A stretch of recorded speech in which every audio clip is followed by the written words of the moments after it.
Okay. All right, well, welcome to the Library Board meeting on February 18th, 2020. Will you please join me in the Pledge of Allegiance? I pledge allegiance to the flag of the United States of America and to the republic for which it stands, one nation, under God, indivisible, with liberty and justice for all. I don't think I sounded off the time. Let's note that we started the meeting at 5:06 p.m. And may I have roll call, please? All right. Aaron? Here. Michelle? Here. Tracy? Here. Alderman Wolf? Here. Tony? Here. Gail? Here. All right. There's a quorum. All right, thank you. Statement of public notice. This meeting was noticed in accordance with the open meeting law. Thank you. Public comment.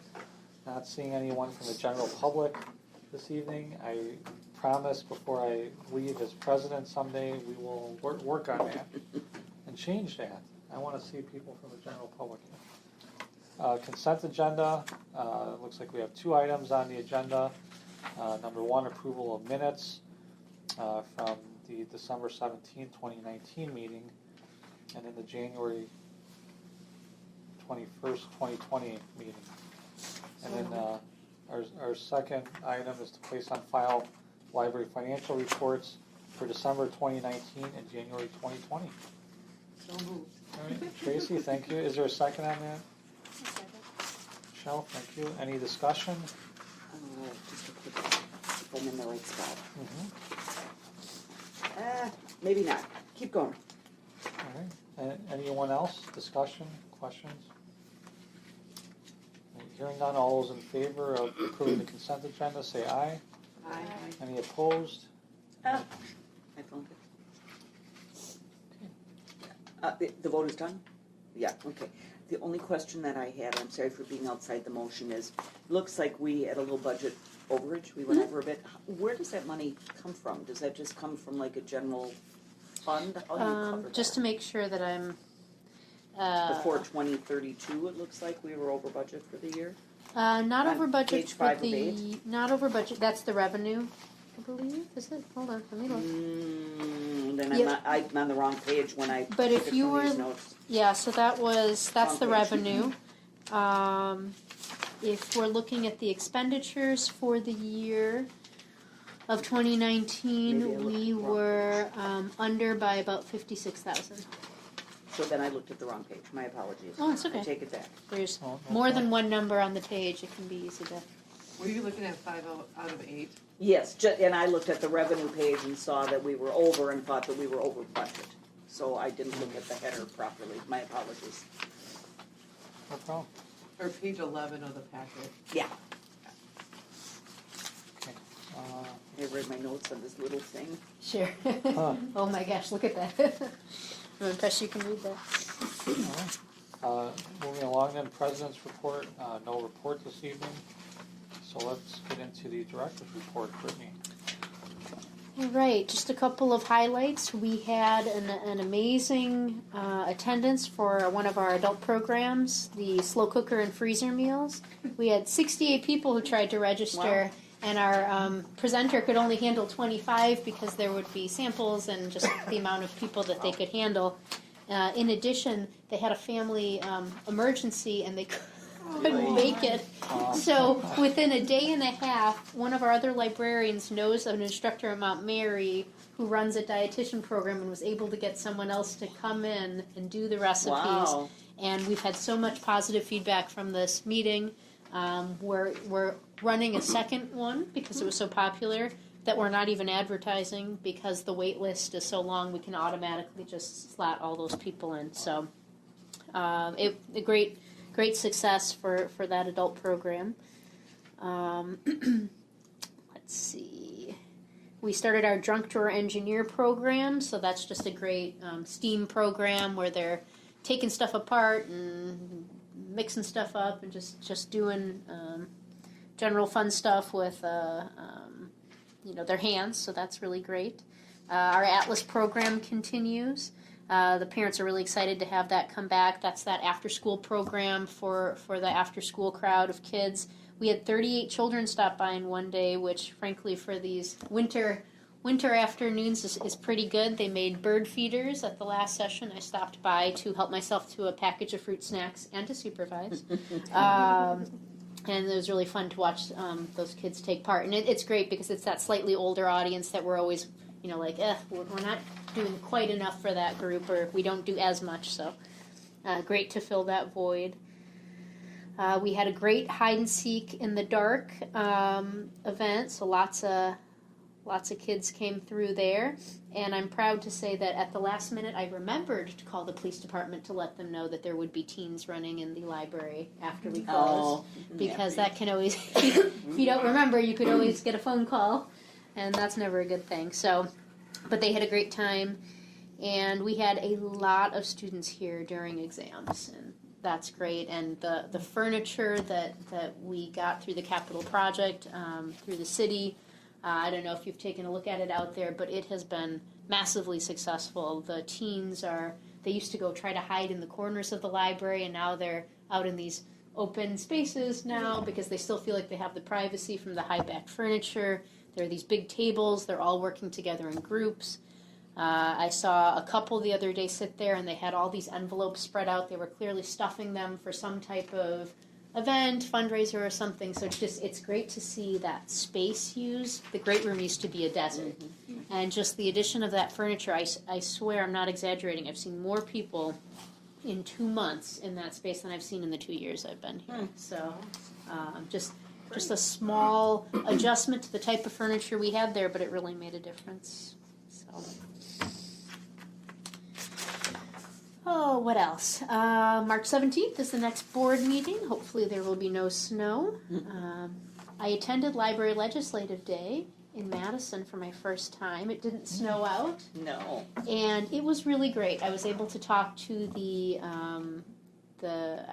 I was able to talk to a couple senators, and I was able to talk to the aides for Representative Wickers and Senator Craig, and just talk about libraries and what we do. So that was really a positive experience for me, and I appreciated going. Oh, we're collecting peanut butter. We're trying to get 500 jars, so if you... I was amazed. I brought it, and I just dropped it in there, and some people are literally, I don't know if they're going to Costco or what they're doing, but they're bringing like cases of peanut butter and dropping them in. What It's number really are you pretty at cool. right now? We counted about 100, so I don't know if we'll make it to 500, but it was a lofty goal. We'll go for it. Peanut butter is heavy. They're going to come and pick it up, hopefully, so we don't have that situation to deal with. And yes, I hope you appreciated my spread the word humor. I was quite tickled with it. Maybe the first time I've ever put humor in the board report, so we'll see if I can do that in the future. Let's see. Yeah, I took part in the Librarian's Guide to Homelessness core training, and it was fascinating. It talked a lot about how to build relationships and work with patrons with mental illness, and if they're experiencing homelessness. It was probably the most effective training that I've ever had, and I've gone to many conferences, some national conferences, and this was just really practical training. Sometimes they talk so theoretically, you're like, yeah, but that will never work. And this was just really practical and free training. So, loved it. It was fascinating.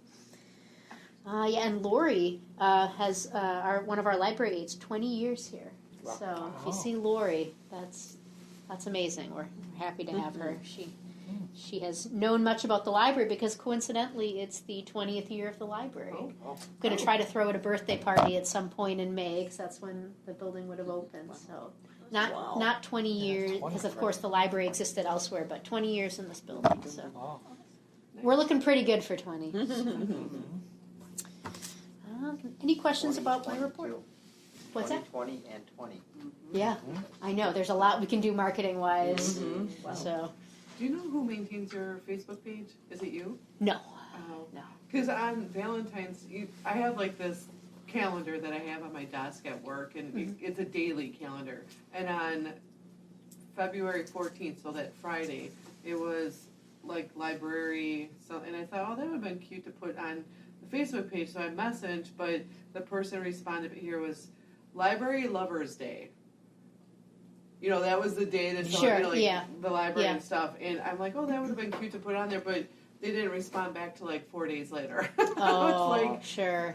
Yeah. So I was just curious if they don't maintain it on a daily basis, or I mean, they certainly try to, but that may have been a miss. But I'll approach them about it because it is Library Lovers Month. That's true. But then there's a specific. It sounds like a day within the month, which one of the things that the staff and I talked about that I need to do a better job of is before the year coming up with all the library days, National Library Week, National Library Lovers Month, Friends of the Library Week, all that, and then actually planning it out, because what ends up happening is we're like, oh my gosh, it's National Library Week, what are we doing? And it doesn't need to be that frantic. We know what the dates are, so it is something we need to work on. But I'll check in about the message or the miss on the message there.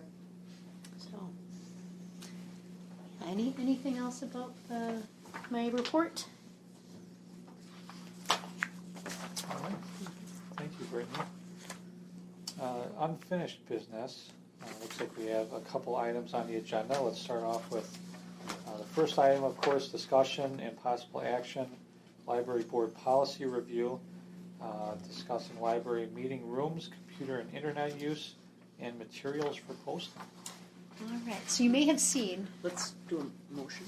Oh, man, every Okay. time, dear. I'll make a motion to approve the library board policy review on library meeting rooms, computer and internet use, and materials for posting. All right, Gail, thank you. Is there a second on that? oh, second. Thank you, Tracy. Any further discussion on the motion? Hearing none, all those in favor say aye. Nope. She was gonna say. Now she discusses it, and then we vote. Yes, thank you. No problem. I'm just, I got you too excited about it, Erin. That's the problem. We're trying to help Tracy out. Oh, Trying to move the meeting along.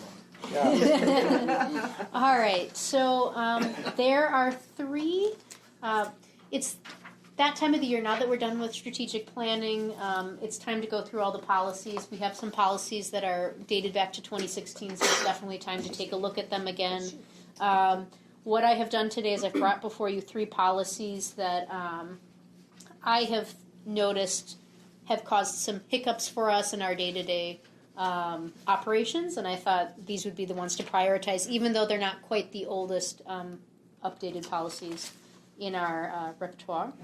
So I'm actually going to start, but first, we're finally inching towards that technology. We don't quite have the pads yet, which will allow us to get rid of printing out these packets, but this is designed to help bring us, allow for technology presentations. I know this seems really small.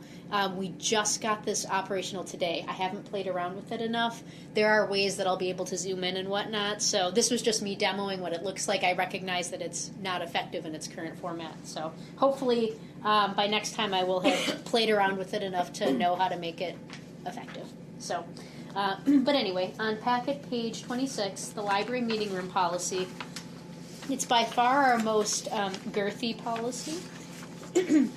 And it's actually functioning quite well. The only thing that I wanted to bring before you, I guess I don't have a super strong feeling about this. If I were a patron, I would probably be a little, I would want this change. But if you guys feel strongly against this, then I'm fine with that too. But the change would be on, like I said, packet page 26. Currently, the way that the policy reads is that the fee for the use of the rooms, if it's a commercial or private use, so commercial if it's a business, or private if like someone wants to have a birthday party in the room, it's $25 per hour or portion of that hour. That's how it currently read, which means that if I want the meeting room for an hour and a half, I book it for an hour and a half, but I have to pay $50. I pay the $25 for the full hour, and then I actually have to pay the full $25, even though I was only in there a half an hour. So the thought behind doing that, the way I understood it from how staff explained it to me, was that, well, if they took up part of an hour, then that means it's less likely that someone would be able to use that. So we should charge them for the fact that it might be less easy for someone to use that second half hour. That was the reasoning that I heard from staff. While I agree to an extent, like let's say you book it for an hour and 15 minutes, someone most likely is not going to start a meeting at 2:15 because that just seems weird usually. I do think we could try to be a bit more friendly with that. So I'm suggesting we change it to the prorated portion by the half hour.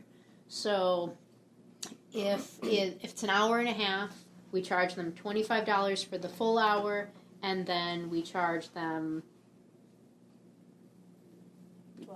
Yeah, thank you. My gosh, $12.50 for the half hour, and we go that way. To me, that's just sort of a nice little. It just seems a little bit more financially reasonable. I struggle with the idea of charging someone for the full hour when we could prorate it, but it's not something that I feel aggressively strong about. It's not like we've gotten a ton of complaints, so I leave it to your thoughts. How do you figure out loading and unloading in that time frame? Are they paying for that time as well? Yep. Okay. Yep. So somebody who does finish at the half hour, then the other person can come in at the half hour to get their program ready, and so chances are that hour might be paid for anyway. Mm-hmm. So were we getting double in that case? If somebody was leaving at a half hour, they were paying for the full hour, and then somebody was coming in to get their No, program because I think ready? you probably booked it. You probably Right, it booked would depend on how if you're it- paying for it. They probably booked They it just for that. they just I'm got the guessing. next, then they got the top of the hour without paying for the coming Right, so in. they could get in probably. early and set up and stuff. That's probably the way that it worked. Okay. This might be a benefit for people who want to do a half hour, I wouldn't think that'd be a bad idea. I don't think it will I don't financially think it's challenge gonna us be a- too much. Yeah. So to me, I think Well, it's. the only difference is if it's busy all the time, then. But it's not, right? I mean, our meeting rooms are very busy, but when it doesn't happen that often. Well, no, I can't even say that. I mean, when I used to use them, I always used them for an hour, so I never Yeah. went over that. It was always an hour. Yeah, But that was for scouts, and we didn't have to. You know what I mean? It was Yeah. different. I don't. I think it will matter to the people who need to do it. Like I think they notice when they have to pay full price for something that they've only used for half. But I don't think it's going to be so much that we'll see such a drop in revenue that we're at a loss for. What happens if somebody has the meeting room for an hour and then there are a whole bunch of questions that take them over the next hour? Do they just have to stop the program? I'm trying to think of programs I've attended. How does that work? Do people just come up to the presenter afterwards? So this is typically what we do. If there was someone booked right after, then they have to leave. Then they have to just have to leave. Someone else is waiting for the Otherwise, space. it's not a big deal. Otherwise, we're not too concerned. Right, about exactly. It. And how often does that happen? Exactly. That's- Yeah, it's just sort of the If there's friendly nobody gesture. booked afterwards, I think Then let it just right. kind Just let it go. of bingo I'm and whatever, all hang for around that. a little bit All after for that. anyway. So if we've been charging $25 an hour, how is our revenue $93.75 for the room rental line item in 2019? It's $2,593.75. Because that's a fantastic question. Because when you have a library director who misread the policy and couldn't imagine charging someone a full hour for only a half hour, I had been just charging people. I didn't realize I was deviating from the policy. And they weren't that's telling what you. this They were like, is. oh, this is less than I thought. No, it was actually rather humorous. I was telling someone something. I'm like, yeah, this, and then someone else told me, no, Brittany, that's not right. And I was like, no, look at the policy, and I read it, and I said, see, and they go, yeah, see, and then we just stared at each other, like we're both reading this differently. And then when I looked at it more closely, I'm like, oh, okay, and I said, but I don't like that. Because I would see even on the old version how you could read it two ways. Yeah, Because it says Yeah. or portion. A little ambiguity. So Right. if you're making a subjective decision on what a portion is, I mean, to me it could be. It's just more defined now. Would it help at all if we said the room rate was $30 and then the half is $15? Would that be better than it's like $12.50? I know that it's a little funky when we get into cents, but at least right now, Then you're at 60 an hour versus 50 an hour, right? So you're at 45, so you're almost at the same price for an hour. I'll be honest, I don't like the idea of raising it to Raising it, 30 okay. because we do have people who do rent it privately for like birthday party. I hate to charge people more than we have to, and I do think when I do talk to people sometimes and I tell them it's $25 an hour, they go, "Oh, really?" So Yeah, because some people think it should be free because it's a It's a public library. I've run library. into that Right, with right. people when I told them about the meeting room. If they're like from the city, well, you know, because they could be from outside the city. Right. And using it. right, and if it's for a nonprofit, a civic, community organization, it's all free. It's just Right. if For business use. business use, or like let's say someone said I want to tutor this person and I'm going to charge them $30 an hour, and then all of a sudden they're using our public meeting rooms to run their tutoring business. Okay, technically they could do it, but they'll have to pay to rent the space. So really the goal of making it free to groups like that is, you know, if not us, who? I've been trying to encourage the staff to think that way. We don't have a senior center. We don't have a community Hotels center. or banks sometimes too. They do. They do. But We don't really have a hotel that way. uh, The banks do, I know that here they do. it is hard for large groups to find places to meet, and so we want to make sure that groups have the priority, and certainly groups like nonprofits who don't have a storefront space. If the quilter group who has 50 people in it, they can't meet in someone's house or basement, so where can they meet? They can meet here. So we do try to prioritize the space for groups, and that's why the financial thing is there for private events. I had one other question that isn't necessarily it's a policy question, but it's more of a technical one.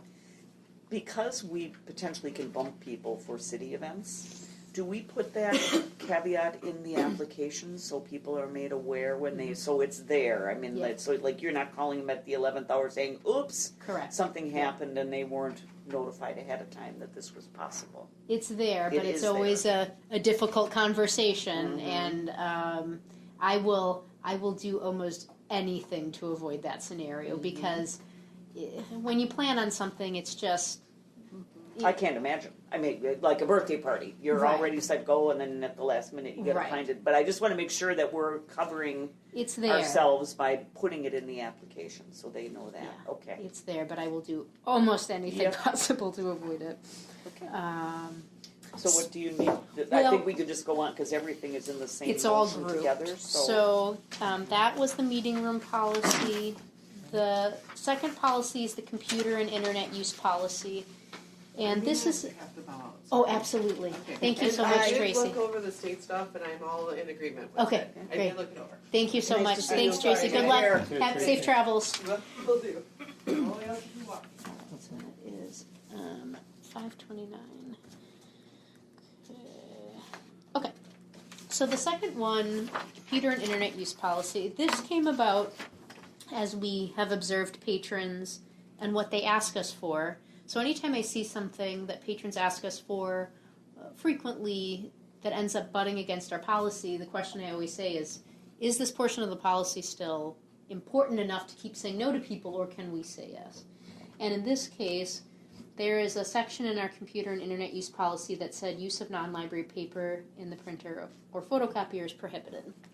And what we have, especially around the holidays, is the most amazing, wonderful grandparents who come with stationery. They want to do their Christmas letters. Or last year, a woman who wanted to pretend she was Santa Claus for her grandchildren, and so she had special candy cane paper. And according to our policy, we couldn't let them do it. And the history of that saying no is that copiers were older back then. They just did not handle flexibility as well as they do now. And I think the previous IT director was concerned about having stuff like that. But I'm comfortable with it. I think we put enough weird stuff in our copiers in the back staff area where, to me, it's worth the potential risk of a jam to allow this. So I'm proposing, instead of having it be prohibited, that the use of non-library paper is limited to paper with staff permission, and that we can turn away anything that's deemed unsuitable. Yeah, that would need approval, sure. Gotta say yes to those grandmas and the candy cane paper. So, any questions about that Yeah, specific? since we're in this grouping and it has nothing to do with the issues that you're raising, as I read through this policy, one of the things that troubled me was we don't really have a statement here, and I'm going to read what I wrote. no responsibility for subsequent incidents or behavior as it relates to computer internet usage. Let me just give you an example. That's the only one I can think of. Somebody comes here and they go on a dating app and they meet somebody or whatever, and that person turns out to be a stalker and something bad happens. That's a subsequent act to them finding this person on our computers. I don't really see any commentary that protects us in that That's a kind of good point. circumstance. And unfortunately, the way of the world right now is troubling, and that's just an example. I'm sure there are probably many other ways and forms or whatever. But, are we potentially on the hook if something happens after the fact? And that's perhaps a question for our legal counsel. But I just didn't see anything here in the policy. It all seems to be situational based on when you're in the library. And And which would be fine if you put that in there while using it in the library, maybe that's so. That's a good legal question, I think. Yep. That's a good point. It just was troubling to me With that we today's really world, don't you're right. discuss that Between lawsuits possibility. and crazy people. So I don't want to hold up the okay for No, we what can you're okay this talking pending about. that, and that can be added pending, in. Sure. It's troubling to me, and it's too bad that it's troubling to me. But once people leave our doors, if something bad happens, but they can prove that they found that information here, I don't know what others. I don't want to think of other bad things, but I will check with the city attorney, Jeff, and I am not a legal expert. I would guess that he might say that the policies govern By the city's policy. by what we can control. So if I put dating advice on the library's website and said, hey, you should use this app, and then someone found it, and then something happened to them off-site, that was me making suggestions or referring to that info. If they happen to go on the vast world of the internet, the fact that they used one of our computers to find the information and we weren't directing them towards it, that could be the difference. But I will check, because it I can't think you hurt to could ask. put a blanket statement in there, and I'm not going to certainly tell the And attorney his it might job. fall under But the we're city. also not responsible for any act subsequent to what. Because I would think that they would have something in there for employees, so I don't know if that goes over and above, it includes employees and or anything else, Well, and the So that's problem something, is yeah. you can be sued, even with the claim statement. That's right, but the key is that you can then use the policy to get you out of the lawsuit. Okay, so it should probably be in there. We'll see what the attorney says, up to him or her, I don't remember, I think it's Yeah, Jeff. Jeff. People just come in and can just use the computer, they don't have to ask to use it, right? Correct. They don't have to Correct. sign out or anything, Correct. just sit down and use it, okay? But Well, the second people to will try last and blame one. anybody what they perceive as deep pockets. Okay, so it's No, just. I understand. Yeah. Second to last line, though, says Muskego Library assumes no responsibility for any damages, direct or indirect. I would argue that's an indirect damage if something like that situation happens, arising from use of its equipment, resources. But to me, that says inside personal the building. equipment. You're not dealing with the issue of subsequent behavior. See, to me, because I read that and I said, okay, well, I thought, but boy, they leave the library, they go and mix up a cocktail that they find online, and they use it, and they said, well, I got it at the library. Okay, that's outside of our building, but they're going to say that they got it here. These are weird scenarios, so hopefully they will never happen. I just don't see how it might not hurt to just say subsequent of their visit here. Yeah, I think just check with I'll Jeff. check- I'll check and I see. see where you're There coming might be from, I something really already do on the covering indirect. There might be an umbrella But statement I out just there. read that as being still while they're here. Yeah, I'll check and see, because indirect may cover it, but I will check. And if it ask. does, it does. Yep. That's great. And you can, also ask if there's a city policy that covers over, like an umbrella over everything that the Sure, city does. like the insurance, or not Well, even, not even, yep, just Okay. just a statement, some legal statement. yep. And then the only other thing I had, it's more for Smile than anything, but postings, how about related to non-human life forms? When you put life forms, could you just say pets, or are you thinking of other things there? Yeah, let me just finish writing this note before I okay. forget, and then we'll get to that. Okay, so what if something happens to someone after they get info from? So I just say that Library. we're not liable for behavior, subsequent behavior. Yeah, off premises. off premise, Not here. Okay. So if my daughter hadn't come to the library and looked at that website, this stalker, you just don't know. You know what? You have a good eye. I just thought of a goofy situation myself, which could possibly become a reality. Social media. What if teens or something are here on the computers, and someone calls for a fight or something? I could possibly see the excuse coming out. Well, it all started at the library when we were online, and Something like that happened in Berlin. And maybe The indirect public is library. again going to be enough. Is that But I right? think it's a That's question. brilliant. Obviously, we're beating the point, but there you go. The situations are talk real. to the I attorney will- about that. I will ask If you him. thought of it, it happened somewhere. Yeah, absolutely. So, Were there consequences for the library? It was such a sticky wicket and so much in and out. The kid was just a pariah in society, and he used it as his meeting Right. place, and he contacted them through Facebook from the library, and because he Okay. thought he would be tagged there. Even if you get pulled into a lawsuit, as long as the attorney can point out that it's in the policy, that's a helpful evidentiary standard as well. So again, I think you know what you're being asked. So. Yeah. I will pursue and report back. All right. The materials for posting policy. Oh, that's a whole different policy. Sorry, I'm No, that's skipping ahead as usual. This is, you guys just have to tell me if I'm being weak on this. It's never a good idea to adjust a policy for one circumstance. That is never a good idea. But here's what happened. Had a patron come in, they had lost their dog. They had heard the dog was in the area. We all know that the sooner a pet can be found and recovered, the better. They wanted to know if they could post their lost pet sign. Our policy is very clear that personal requests are not allowed.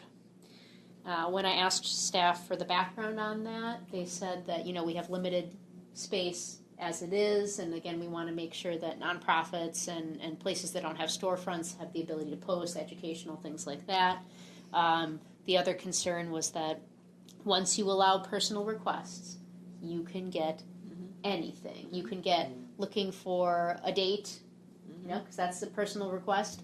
I'm selling my bike. Selling my bike, all those types of things. And so we talked for a very long time about what would happen if we opened up that can of worms, because one of the things, I had the Sussex Library Director give me a very nice piece of advice once about material posting policy. They said, Brittany, when you allow something, you have to be really equal about it. So if you allow personal requests, you can't say that Jimmy's desire to have a date is any less important than, this Selling other your bike. person's. Right, yeah. So I was thinking really hard about it and thinking about, what purpose do libraries serve? Or a place where we're exchanging information. The value of someone being able to post about a lost pet is that we have so much foot traffic here. It's a community value. Right, and it's a community value. It is. And we talked back and forth about, what would the community value? Maybe people really would value having a garage sale thing so that if people don't have next door, they can see what garage sales are going on. And then we kept going back to, if you allow the garage sale, you have to allow Jimmy's dating flyer. We can't judge on that. So we went back and forth about if there was such a community value that it would be worth the can of worms or not. And we really struggled with that. And then we thought, well, what if we just made an exception? No personal requests, but if there's a life form at risk, we will post it. Like an Amber Alert. Right. So And that's pretty much like a lost pet. right, and so I put life form because someone had said, well, if there was a missing child, would we post it? And I'm like, well, absolutely. I don't care what a policy says. If there's a missing child, we're going to post that. Or you could say, I didn't see you post that missing dog. Right. So Of course, we I have didn't say that just now. so we have a couple of options. The first option is to be like, Brittany, you need to toughen up. Just because you have a rescue dog doesn't mean that, it's a very personal feeling for me is because I have a rescue dog. And so I recognize maybe I have a little bit But of, it's like a family member though. yeah. I mean, there's stricter laws on pets than some human laws, so, Yeah. so there's a lot of argument there.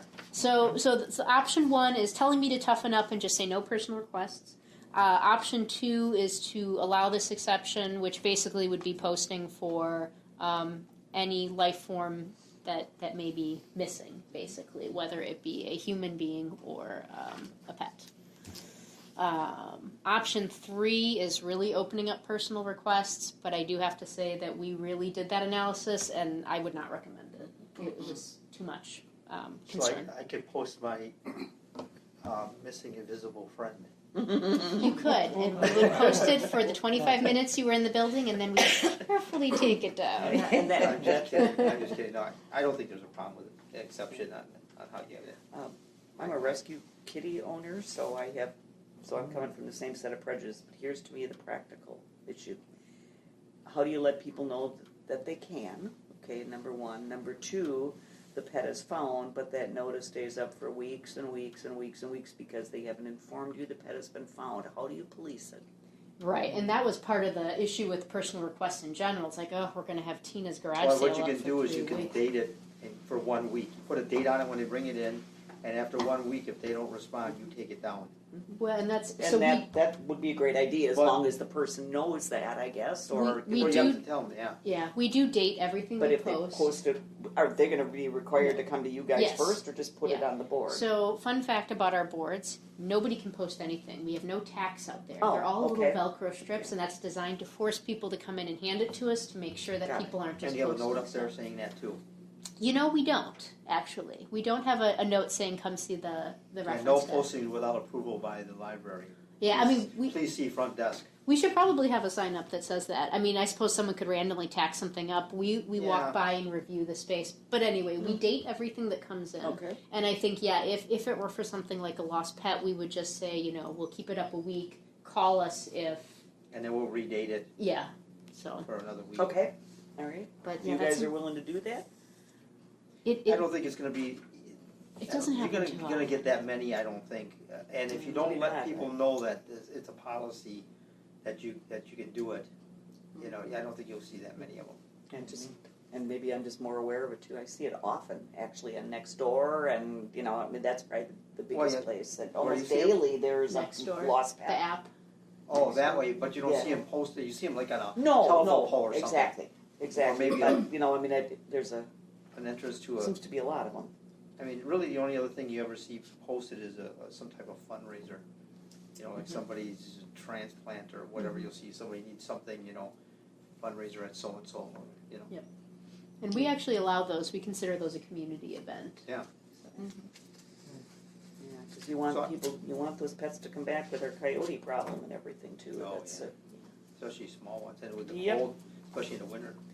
Actually, Absolutely. if anyone talked about the crazy library director, it's because the other day I saw a cat roaming right near the library. So I went out with my lunch and I started throwing chicken at it, hoping to lure it towards me. But it would not come near me. So, but I probably looked insane, is what I'm saying. Well, Was my it- neighbor lets his cat. It might have been healthy. They let their cats roam. Anyway. Okay, so those are the recommended edits, and then I have a follow up with the city attorney about the computer and internet use policy. So, any other concerns or questions about those? So I don't know. Do we need an amendment, or do we? No, we can approve this Vote pending, on it, can't we? Yeah. pending that they can add into it if needed. Yeah, but do we need to say that in the motion? That's what it's Or can we treat it entirely separate? That's I would just No, do we it as a separate. motion. just grant it. Just pass it pending that the attorney can add this in, Okay. because Alright, so then we you just gotta go for a trust the vote? attorney, right? Right. But I didn't know if it had to be in the record that we. Yeah, we can approve this and just that if he needs to add it in, he can add it in, and then we'll just be notified it's added in, that's all. Okay. okay.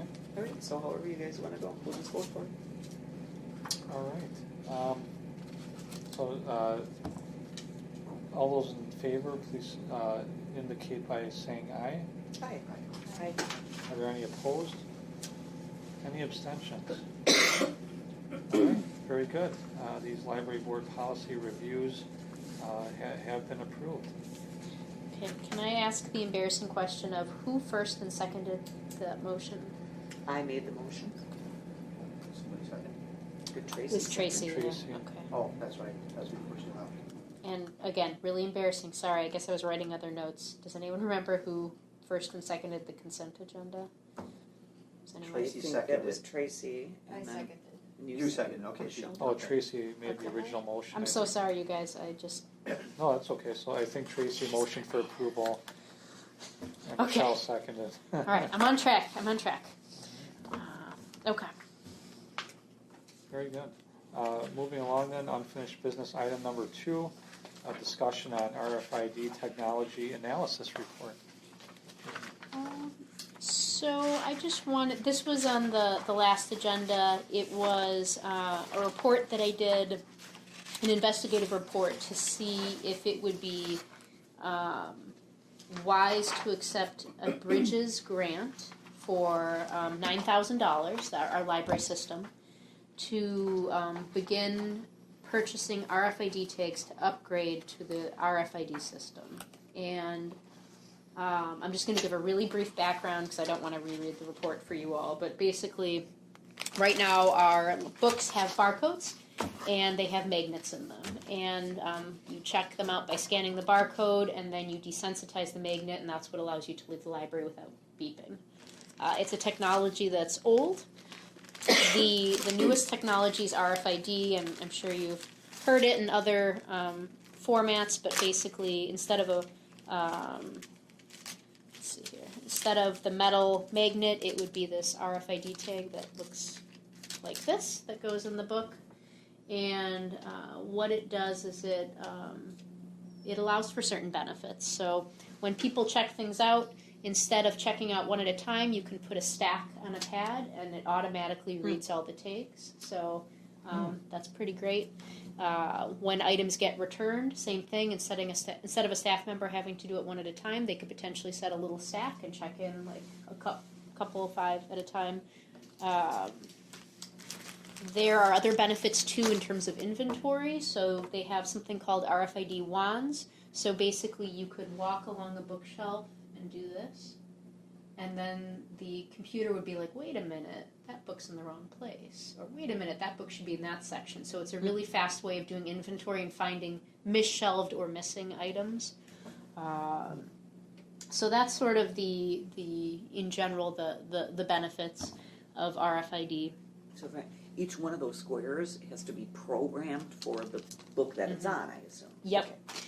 Yes, it is. So the purpose of this report was to identify, because it costs money. Basically, we would have to buy these tags, and every single item in our library would have to be Be coded. And retagged. how many items do you have? We have, 119,000? yeah, what did the, Okay. It was 119,500. oh my gosh. So what is? Did I put that in the report? Yes. Yeah. Okay, I was gonna be like, 6. how? We're really good. How did you all park here? Walking around looking at the shelves. So Number 6. it would be a big project. Let me see here. So what I did was I went and talked to other libraries that have RFID in our system currently, and I also attended vendor presentations. And again, the goal today, or the goal for this report was, should we accept the grant money? The grant would basically cover all of the book tags for our collection based on our 2018 collection statistics. So basically, the system would pay for $9,000 worth of tags for our books. We would still have to buy them for our CD books and our DVDs. So that's what I was trying to decide. And of course, once you accept the grant, the whole idea is, well, we're going to be converting. There's no reason to accept the tags and then say, nah, we're going to do But nothing. then you gotta buy the equipment. Right, exactly.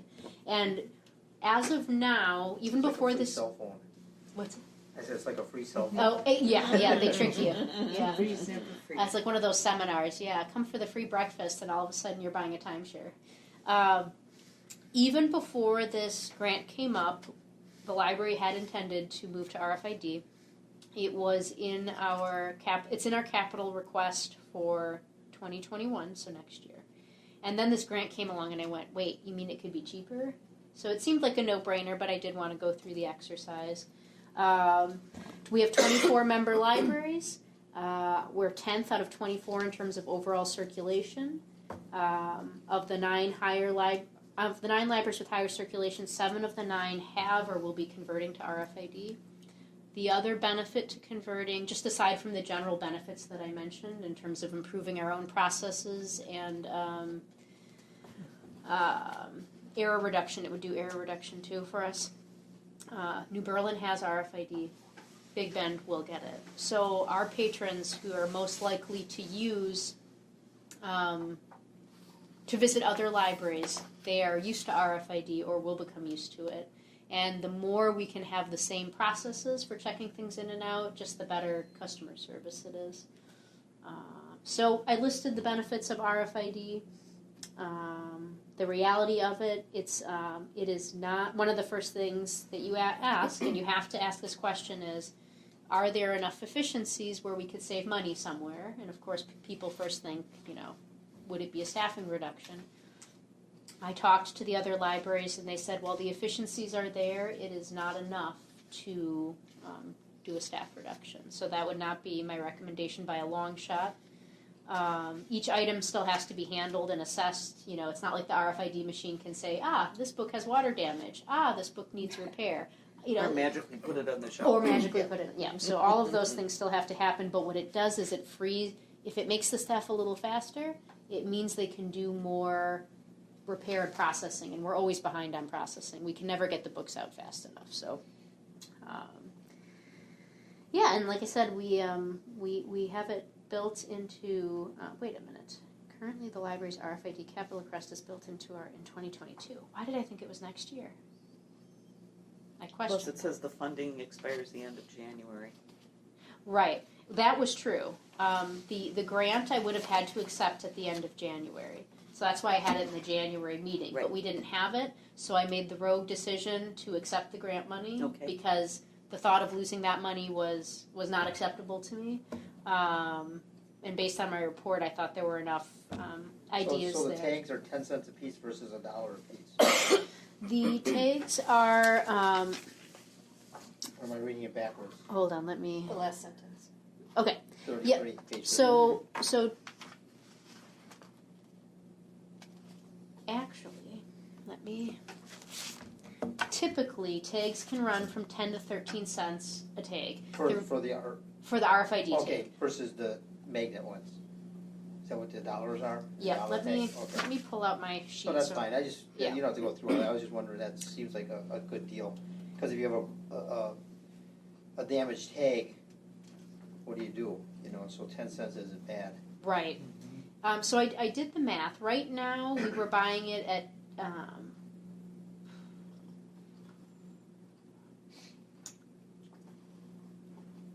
because we were buying in bulk, it became a lot cheaper. This was a big cooperative purchase because so many libraries in our system decided to go to RFID. We partnered with another library system, Lakeshores, and a bunch of their libraries are also going to RFID. So we were able to get a major drop in price, and it went from really high up. Then at one point it was 10 cents, and then the last amount was like a cent per tag. Like Wow. the price just now it will never be that low again. Money is Do you because buy Yeah. extra Yeah. tags? Yeah, 'cause you buy both. and here's I mean, you're gonna need more than the $9,000 anyway, but if you could buy extra tags for the future. I did add another 3,000 tags because the Bridges grant covered Yeah, for a penny a piece. the amount for 2018, but we had purchased more stuff. So I purchased the amount that would cover our 2019 collection in its entirety. The problem is, according to the vendors, the tags only last on the rolls for 2 years. Oh. Now, that could very much be somebody, saying that it's a vendor. They want to sell you tags. So if they tell you that, I'd run that by your contacts, just because I Right. don't know if they know that and if it's true.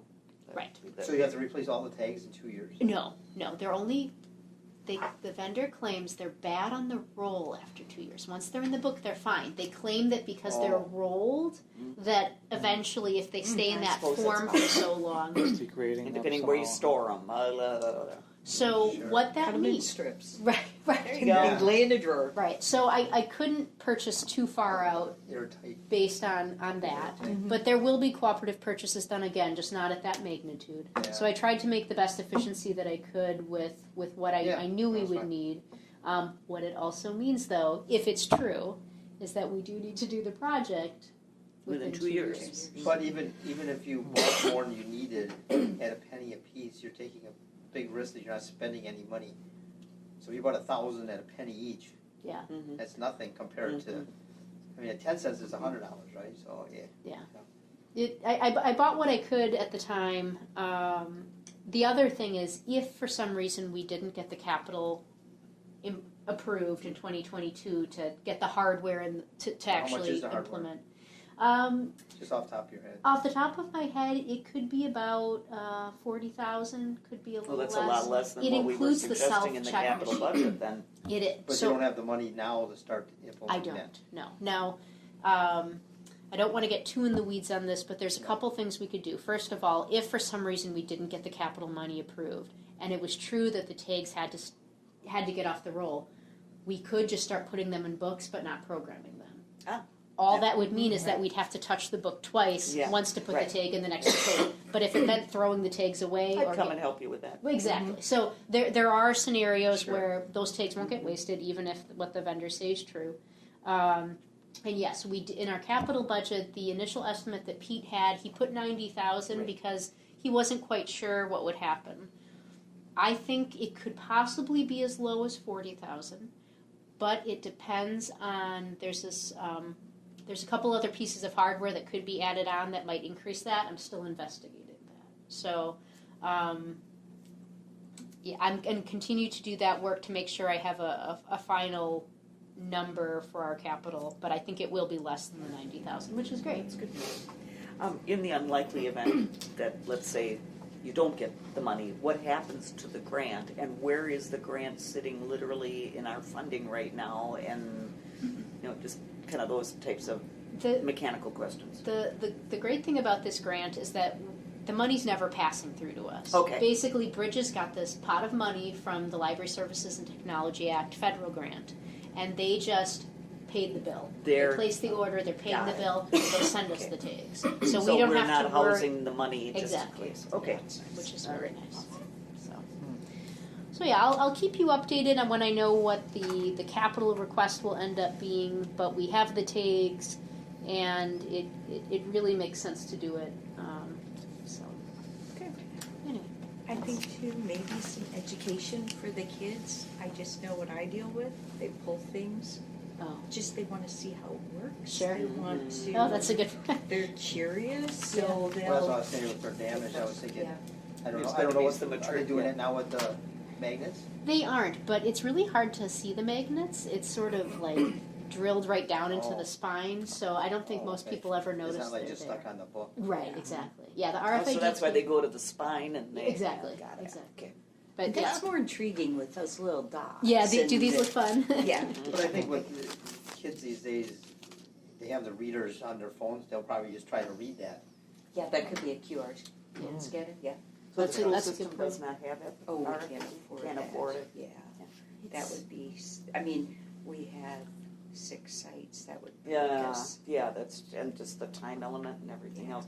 Well, it just sounds to me like we have to, I don't, Maybe eventually they'll start putting them. I don't want to say the word to stay competitive, that's the wrong term. But if everybody is doing it, I mean, you don't jump off a bridge because everybody's doing it, but at the same time, you need to be on par with what other libraries are doing. I don't want to lag behind either, but that's a discussion for the Common Council, I guess, when the Yeah. time comes. And I'd rather see us push it up sooner than later, even though we just did the strategic plan, but. well, I mean, we put in our capital requests, and I have much more information than I did before I left on maternity leave, so we can certainly discuss the timeline of that in the next little bit. So, All right, very I good. think that's good news on all levels. And we were looking just to conduct a discussion, just kind of an update on where we were at this evening, right? You're not looking for any kind of No, approvals because or anything? I already accepted the grant, so this was more of a Just FYI. an FYI. All right. Sounds good, thank you. All right, so moving along then, new business. One item this evening, discussion and action on the approval of the 2019 Muskego Public Library State Annual Report. We should have a motion. Yes, and at this time, I will entertain a motion to bring forward this discussion and possible action to the table. Make a motion to approve. Okay, I'll second. A second, so the discussion is on the table now. Okay. All right, so every year we have to submit an annual report to the State of Wisconsin Department of Public Instruction. And so this year is no different, and we have to submit it by next week. So I appreciate you all being here because this, the state requires the board to have seen it and approve it. And then eventually what will happen is Aaron will sign His this. life away. His life away, Presidential yes. signature. Yep, it will be That housed. car is yours. And you have to use a different pen for each. Yeah, each letter. Yeah. Yes. So the section, the first one is general information, nothing really of note there. While may I ask you this? Of course. Who verifies all these numbers? Do you have somebody who checks your report? I do, and then there's sort of a 3-point verification system. I go over it. The administrative assistant, Michelle, she goes over it with me. And then we send it to our system director, and she looks it over as well. So we can be pretty confident that the It's probably numbers are right. audited too on top of that. I'm sorry? It's probably an audit. Yeah, the state definitely does a look at it, and the system itself, the software has this great check and balance where if the numbers are too crazy off from the previous year, it goes, explain yourself, and you have to include a note. So like if I had a brother is watching. Right, exactly. So we didn't have any of those. Nothing was too crazy. The second section just details our library collection. The third section is our circulation transactions, interlibrary loans, our registered users, reference transactions, library visits. What I'm going to do, it's hard to look at this in its block form, but I'm going to make that pretty annual report. We're just putting the finishing touches on that, and then I'll present that to you guys later. We have a city of Muskego balance, and I know that when we have the council meetings and go over the budgets, they have an auditor come in and explain things to us. So I'm assuming this is on the line item of the city, so it's looked at through our audit system. Correct, yep. Yep. So you ask who looks at it, so I'm assuming that I'm correct. Yes, yep. Because it's definitely a line item from our budget. Mm-hmm. Yeah, and we're grateful that the city allows us to go through the audit process. And I don't know where I saw this, but the way that it looks like we have 38 weeks of winter. That's not good. Because I think it said winter months were 9, and where was that? Because I yeah. might have misread that too. Winter, that's on page 1 under general information, so section 1, 19A. I was just say it isn't so. Winter hours open per week, 62. Number of winter weeks. Summer hours open, number of summer school weeks. year versus summer, I assume.